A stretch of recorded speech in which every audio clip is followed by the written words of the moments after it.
Okay, so I have some information that I want to share with you regarding the child tax credits and how our corrupted government is working against itself. So this is an article from the Hill that details the following. The title of the article is Child Tax Credit Payments at Current Levels Could Counteract Economic Inequity and Strengthen Our Economy. So I'm bringing you this information because in the $3.5 trillion infrastructure bill that was the child tax credits were scheduled to be something that was permanent, which is a good thing.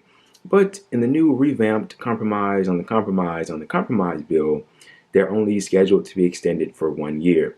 I'm going to show you in this video why that's deleterious and why they should be shamed into oblivion for even doing that. So this article says the following.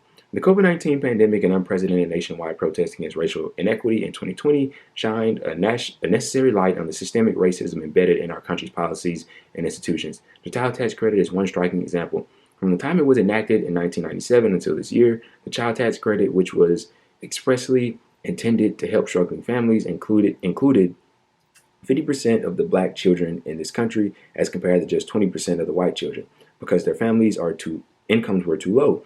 This statistic should stop us all in our tracks. As Congress continues to debate one of the most significant pieces of legislation in our lifetimes, a nearly $2 trillion Build Back Better reconciliation bill that would expand child care, health care, and education funding among so many other overdue structural supports to our economy, we need to push for an extension of the child tax credit beyond 2022 and make it permanent. This is a critical opportunity to not only create an infrastructure that supports historic, sustainable, long-term economic growth, but also helps close the racial wealth gap. For the first time since its enactment, the child tax credit included a temporary increase in refundability provision that made it fully available to families whose incomes are too low to owe any federal income tax and distributed those payments periodically instead of just once per year during tax season. This change in policy helped prevent millions of families from slipping into poverty during the pandemic and allowed working parents to start building savings to offset future economic downturns. Congress is now debating whether to make these temporary changes permanent, which researchers from Columbia University estimate would cut the child poverty rate for black children by more than 50% and for all children by 45%. This would lift 4.5 million children above the poverty line and provide significant long-term benefits for children's academic progress, health, and future earnings as adults. We're already seeing significant gains from the temporarily extended child tax credit within just the first month of the initial payment being issued. The number of households with children reporting that they did not have enough to eat dropped by 3.3 million, or nearly one-third. By boosting household consumption of goods and services and spurring economic activity in local communities, the impact of child tax credit has extended far beyond households with children and those experiencing poverty. It estimated that over the next 12 months, the child tax credit expansion will boost consumer spending by $27 billion, generating $1.9 billion in revenues from state and local sales taxes and support over 500,000 full-time median wage jobs. An issue at the heart of the current debate in Congress that making the expanded child tax credit permanent could discourage parents from working is unfounded. More than 400 economists recently signed a letter of support for making expanded availability permanent, explaining recent empirical studies suggest that the income provided through the program is unlikely to meaningfully reduce parental labor supply. In fact, according to a new study by Humanity Forward, 94% of the child tax credit recipients said they plan to continue working or even pursue overtime opportunities since they would be able to afford child care and other child rearing expenses. Similarly, the National Academy of Sciences projected that 99.5% of working parents receiving the child tax credit would continue to work. Beyond a poverty-fighting tool, the expanded child tax credit has the power to set millions of black families on an upward path toward long-term economic and social mobility. By making it permanent, fully refundable at current levels, $3,600 per child for children under 5, and $3,000 per child for children between 6 and 17, the child tax credit would generate an increase of $76 billion in children's future earnings in adulthood and nearly $536 billion in increased benefits caused by children's improved health outcomes. This kind of economic mobility benefits the entire national economy.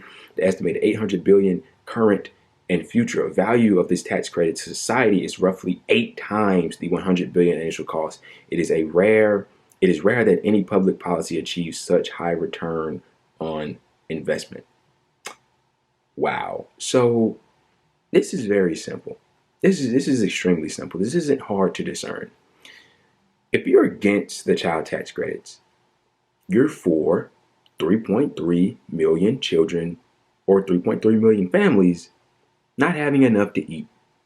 If you're against the child tax credits in their current form as they are, that's an important preface, you're against over 4 million children, or you're for over 4 million children living in poverty. Look, man, statistics don't lie, okay? We have the evidence that this stuff works. We have the evidence that when we provide support to families for their children, it has amazingly positive effects. And I just want to get at this whole because it debunks it in this article, obviously. But when you hear from people like Joe Manchin, he's on record saying he doesn't want to build an entitlement society. I mean, just to be able to look down on the American people in such a way that you can insinuate that if we give them a little extra from the government, that they'll somehow sit at home on their ass and they won't go to work and they won't better themselves. The American people are not lazy. If you provide to them extra subsistence, which they need because these jobs don't pay the workers enough, half of workers in the country make $30,000 a year or less. 70% of workers make $50,000 a year or less. It's absolutely sad. It's extremely sad. The minimum wage in this country, the federal minimum wage, is $7.25. You can't live anywhere in the country on that. You can't. And so if you provide for them a little bit, for the people that have kids, these child tax credits, they're going to take that money and they're going to use it. And they're going to buy things. They're going to consume things. And they're going to use it for the positive effects of their kids. And that money is also going to act as a buffer. So they can go and work maybe even harder if they so choose. Maybe take on a little bit of overtime, like this article detailed. Nobody's just going to take that money and sit at home and quit. It's not enough for them to do that. They don't make enough as it is. And so not only that, and they talk about the racial aspect of it, but it helps everybody. It cuts child poverty for black families cleanly in half, 50%. But for families overall, it's 45%. And then the effects that it has for the economy. So the money that you put in, that you spend to enact this sort of policy, you get more on the return. It costs $100 billion. You get $800 billion on the back end to boost the economy. I mean, this stuff isn't rocket science, man.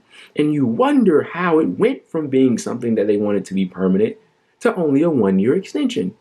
I have an answer for you. Corruption. That's it. It's very simple. It's corruption. You have people that are taking money from entities that oppose this kind of legislation, and they're allowing that to dictate their decisions. This isn't any ideological thing. Maybe for some it is. And to those people, they're just wrong.